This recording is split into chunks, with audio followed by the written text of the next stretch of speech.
ایک شخص اپنی پیداوار کے 3 حصے کرتا تھا۔ ایک حصہ اپنے کھانے اور بال بچوں کے کھانے کے لیے ایک اللہ کی راہ میں خرچ کرنے کے لیے نکلتا، اور ایک حصہ اپنے باغ کی دیکھ بھال کے لیے رکھتا۔ وہ ہمیشہ ایسا ہی کیا کرتا تھا، اس لیے اس کے کھیت میں اللہ تعالیٰ کی طرف سے بڑی برکت ہوتی، اور اس کی کھیتی ہمیشہ سرسبز رہتی۔ اگر کبھی اس کے باغ کو سیراب کرنے کے لیے پانی نہ رہتا تو بادل کئی اور برستے اور پانی ندی نالوں سے ہو کر اس کے ہاں آ جاتا۔ ایک مرتبہ کا واقع ہے، ایک آدمی جنگل میں سے جا رہا تھا۔ اچانک اس کے کان میں آواز آئی کہ کوئی آدمی بادلوں سے کہہ رہا تھا کہ جاؤ اور فلاں کے باغ کو سراب کر دو۔ بادلوں کو حکم دینے والے شخص نے باغ کے مالک کا نام بھی لیا، چنانچہ وہ بادل وہاں سے ہٹ کر ایک پتھریلی زمین پر خوب موسلا دھار بارش برسائی۔ وہ پانی بہہ کر ایک نہر میں جا پہنچا۔ وہ نہر اس آدمی کے باغ میں آتی تھی۔ اب وہ آدمی جو جنگل میں بادلوں کا منظر دیکھ رہا تھا، وہ اس بہتے ہوئے پانی کے ساتھ ساتھ چل پڑا، یہ دیکھنے کے آخر یہ پانی کس کے باغ کو سیراب کرتا ہے، آخر یہ ماجرا کیا ہے، اور یہ کس بزرگ کی کرامات ہے۔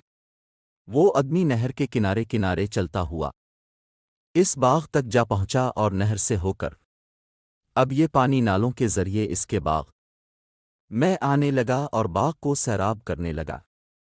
اس باغ میں ایک بزرگ پانی کو ادھر ادھر بکھر گئے تھے تاکہ پانی پورے باغ میں پھیل جائے۔ اس راگیر مسافر نے ان سے دریافت کیا کہ حضرت آپ کا نام کیا ہے؟ اس بزرگ نے وہی نام بتایا جو اس مسافر نے بادلوں میں سنا تھا۔ بزرگ نے پوچھا کہ بھائی، آپ میرا نام کیوں دریافت کر رہے ہیں؟ کہ آپ کو مجھ سے کوئی کام ہے؟ اس مسافر نے بتایا کہ میں جنگل سے گزر رہا تھا، وہاں میں نے ایک عجیب منظر دیکھا کہ کوئی آدمی بادلوں سے کہہ رہا تھا کہ وہ آپ کے باغ کو جا کر سیراب کر دیں۔ اس آدمی نے آپ کا نام بتایا تھا، وہ بادل کہی اور برسا، لیکن نہر کے ذریعے پانی آپ کے باغ میں آ پہنچا۔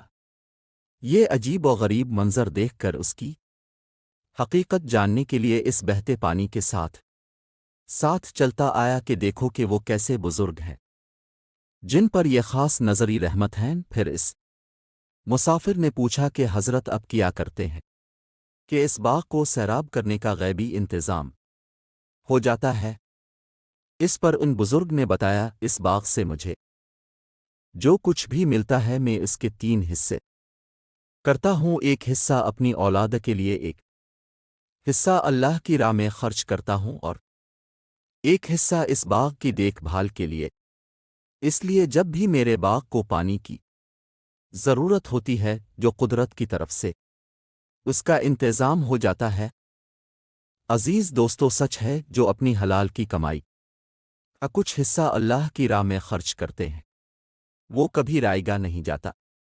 بے شک اللہ بہترین بدلہ دینے والا ہے۔